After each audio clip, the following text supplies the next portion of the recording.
بسم اللہ الرحمن الرحیم۔ السلام علیکم۔ یہ آپ کا اپنا ڈیجیٹل پلیٹ فارم ہے۔ میں طارق متین ہوں۔ واللہ خیر الماکرین۔ اللہ سب سے بہتر تدبیر فرمانے والا ہے، وہی بچائے گا میرے دیس کو بلاؤں سے، جو بارش میں شجر سے گھونسلہ گرنے نہیں دیتا، کیونکہ اس کی تدبیر تمام تدابیر کی امام ہے۔ اہم ترین خبریں ہیں، کوئکلی شروع کر دیں۔ پاکستان کے نیوز چینلز بکاؤ ہیں، انتہائی بکاؤ میڈیا ہے ہمارا، جو سیاسی طاقتوں کے ہاتھوں میں، غیر سیاسی طاقتوں کے ہاتھوں میں اپنا دام لگوا کر، ہڈی اٹھا کر اطمینان سے جو کہا جاتا ہے وہ کرتا ہے۔ تو یہ بکاؤ میڈیا، یہ چینلز ہوں، ویب سائٹس ہوں یا انڈیویجولز ہوں، یہ اپنا کام کرتے۔ اس وقت کیا ہوا ہے، اس بکاؤ میڈیا کو مکمل تباہ کرنے کا ایسا لگتا ہے کہ اس سیٹ اپ نے بیڑا اٹھا لیا ہے کہ یہ ہمیں مکمل تباہ کرنا ہے، ملیا میٹ کرنا ہے۔ ایک بلاگ شائع ہوا اسرائیل کی ایک ویب سائٹ پر، بلاگ شائع ہوا، اور اس بلاگ کے بعد ہوا یہ کہ پاکستان کے چینلز کو اشارہ کیا گیا اور پاکستان کے سرکاری ٹی وی نے کام شروع کیا، اس کے بعد نیوز چینلز نے کام شروع کیا اور کام شروع کر کے اپنی ذلت کا سامان کیا۔ ایک عدد بلاگ شائع ہوا۔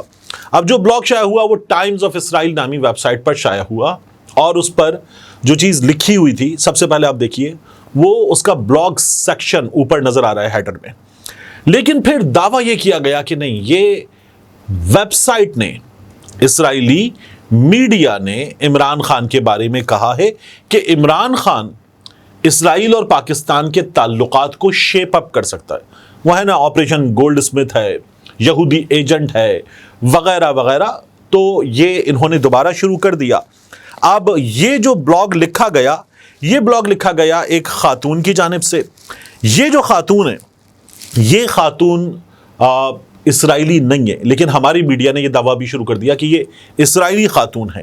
یہ دعویٰ بھی شروع کر دیا کہ یہ ویب سائٹ نے لکھا ہے، یہ بلاگ ہے۔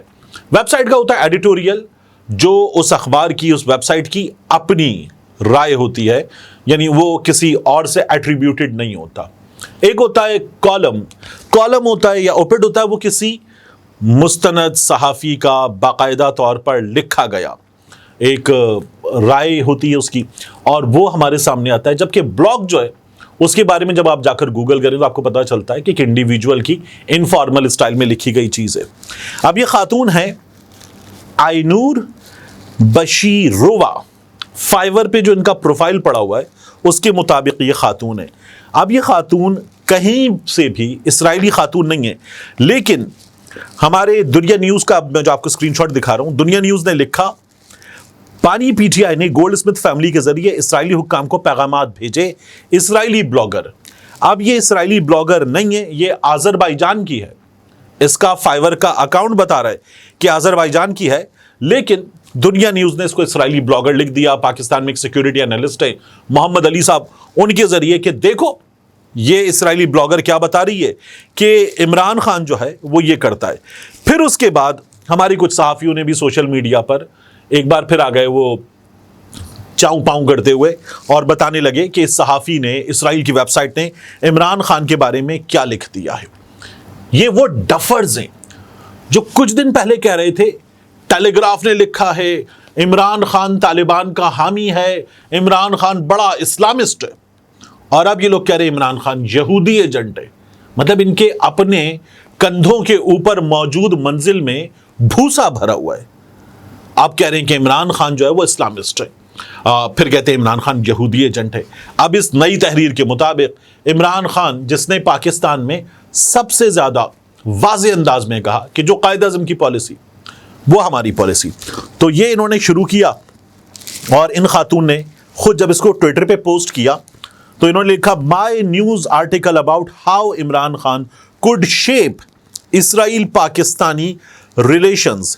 اب یہ آئینور بشیرووا جو ہیں، ان کے ٹوٹل فالوورز یہ ہیں 364، اور یہ بھی جب ان کا یہ آرٹیکل آ گیا تو اس کے بعد کچھ بڑھے ہیں، ورنہ ان خاتون کے جو فالوورز تھے وہ کسی فارغ سے بچے سے زیادہ نہیں تھے۔ یعنی 364 فالوورز، پاکستان کا چینل اس خاتون کو لے کے ڈسکس کر رہا ہے، پاکستان میں بڑے بڑے صحافیوں کے، حامد میر صاحب، انصار عباسی صاحب، سلیم صافی صاحب اور بڑے بڑے نام، ان کے ملینز میں سبسکرائبرز ہیں، اور ہمارا چینل ان خاتون کو ڈسکس کر رہا ہے پاکستان کے بڑے بڑے تجزیہ کاروں کو لے کر۔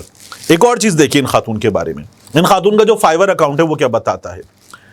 وہ فائور پہ انہوں نے لکھا ہوا ہے I will be your article writer comma translator comma editor and مور.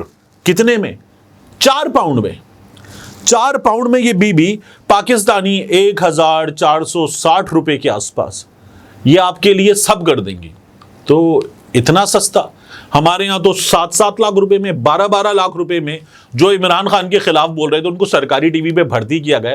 اتنی تذلیل کہ اتنے چینلز پہ کوریج تو ان لوگوں کی بھی نہیں ہوتی جتنی اس 1460 روپے والی کی ہو رہی ہے. تو یہ تو زیادتی ہے. ورنہ کوئی گڑ مانگتا ہے اس کو گڑ گھر پہنچایا جاتا ہے. یہاں اس کو اتنی کوریج دے رہے ہیں تو یہ زیادتی ہے. تو میں نے کہا سب سے پہلے تو آپ کو یہ بتاؤں.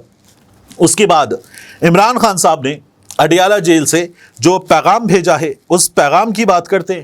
عمران خان صاحب نے ایک بار پھر گفتگو کی ہے, پہلے سے زیادہ سخت گفتگو کی ہے. اور یہ جو ہوتا ہے نا کہ دیکھیں عمران خان کیا کر رہا ہے, ترلے کر رہا ہے. عمران خان صاحب کی گفتگو میں آپ کے سامنے رکھ دیتا ہوں. عمران خان صاحب کہتے ہیں کہ اسکاٹ لینڈ یارڈ میں وائٹ کالر کرائم کے لیے فراڈ اسکواڈ موجود ہے. چوری کرنی ہے تو عاصم منیر, یہ عمران خان صاحب نے کہا ہے, اور اسٹیبلشمنٹ کے ساتھ مل جائیں اور جو مرضی کریں, ان کے ساتھ مل جائیں تو سارے کیسز ختم. یہ انصاف نہیں ہے. اس ملک کو ڈنڈے کی نہیں انصاف کی ضرورت ہے. ہم بھیڑ بکریاں نہیں, انسان ہیں. انصاف ہوتا ہے تو امن آتا ہے. کہتے ہیں کہ نون لیگ کے ساتھ نہیں بیٹھتے, انہوں نے الیکشن میں ڈاکہ مارا ہے, ان کے ساتھ کیسے بیٹھ جائیں. 22 اگست کا جلسہ منسوخ کرنے کے لیے منتیں کی گئی تھیں, 8 ستمبر کو جلسہ کرنے کی یقین دہانی کروائی گئی, مگر اب اس میں بھی رکاوٹیں کھڑی کی جا رہی ہیں. کہتا ہوں کہ 8 ستمبر کو عوام نکلے, یہ حقیقی آزادی کی جنگ ہے, انصاف سے آتی ہے آزادی, اس کے لیے قوم باہر آئے. عمران خان صاحب نے ایک بار پھر کہا میرا اس ملک میں جینا مرنا ہے, باہر نہیں جاؤں گا. اشرافیہ میں سے کس کی پراپرٹی باہر نہیں, اور انہوں نے باہر بھاگ جانا ہے. منی لانڈرنگ کو کھلی چھوٹ دے دی گئی ہے, اب اسے کوئی نہیں روک سکتا. محسن نقوی کے $5 ملین بیرون ملک پڑے. مریم نواز 4 میفیئر فلیٹس کی مالکن ہے. شہباز شریف کے 5 اور آصف علی زرداری کے 8 ریفرنس ختم ہوئے.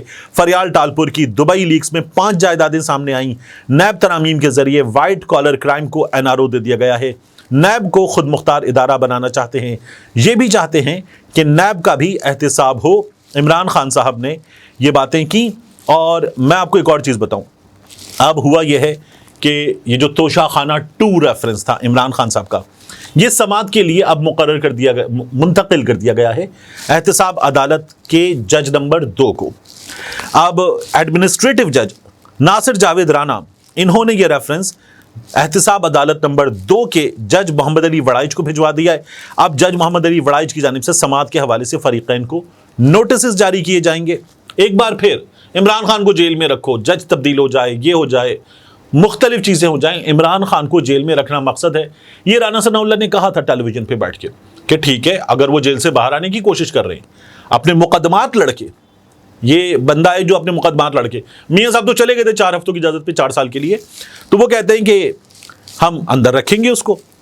تو یہ نوٹس جاری کی جائیں گے. عمران خان اور بشرا بی بی کے خلاف نیا توشہ خانہ ریفرنس سعودی ولی عہد کی جانب سے دیے گئے بلغاری جیولری سیٹ پر دائر کیا گیا. عمران خان صاحب کہتے ہیں کہ یہ کچھ 1 کروڑ اور کچھ لاکھ کی جیولری تھی جسے انہوں نے اربوں روپے کی جیولری بنا دیا, 1 ارب 80 کروڑ کی جیولری بنا دیا ہے. تو یہ عمران خان صاحب کا کیس ہے, وہ کہتے ہیں جیولری ہمارے پاس ہے. یہ عمران خان صاحب کا کہنا ہے. اب اس کیس میں چیزیں چلیں گی, آپ کو اندازہ ہے کہ کیا ہو رہا ہے. جو جلسہ گاہ ہے وہاں کی فوٹیج میں آپ کو دکھا دوں. جلسہ گاہ میں کنٹینر پہنچا دیے گئے ہیں, جلسہ ہوگا, یہ پاکستان تحریک انصاف والے مزید یقین کے ساتھ بتا رہے ہیں. جلسہ گاہ تک پہنچنے کے راستے اتنے مشکل بنا دیے گئے کہ شاید بہت بڑی تعداد میں لوگ باہر رہ جائیں اور جلسہ یہ کہا جائے کہ دیکھو اتنا امپیکٹفل نہیں ہے. لیکن میری بات ہوئی مختلف شہروں میں دوستوں سے, انہوں نے کہا کہ یہ جلسہ ریکارڈ توڑ جلسہ ہوگا اور لوگ خود آ رہے ہیں, اپنے طور پر آ رہے ہیں. اور حکومت نے جو رستے بند کیے ہیں ان رستوں کے بند کرنے سے مشکلات پیدا ہوں گی, لیکن لوگ آئیں گے اور یہ بہت بڑا جلسہ ہوگا. یہ اسلام آباد کے صحافی دوست جو ہیں وہ ہمیں بتا رہے ہیں. اس کے علاوہ عثمان صاحب, ڈاکٹر عثمان, جن کا بچہ فیضان عثمان, یہ غالباً جولائی کی 5 تاریخ کو ان کے گھر سے, پھر اس کے بعد ان کے دفتر سے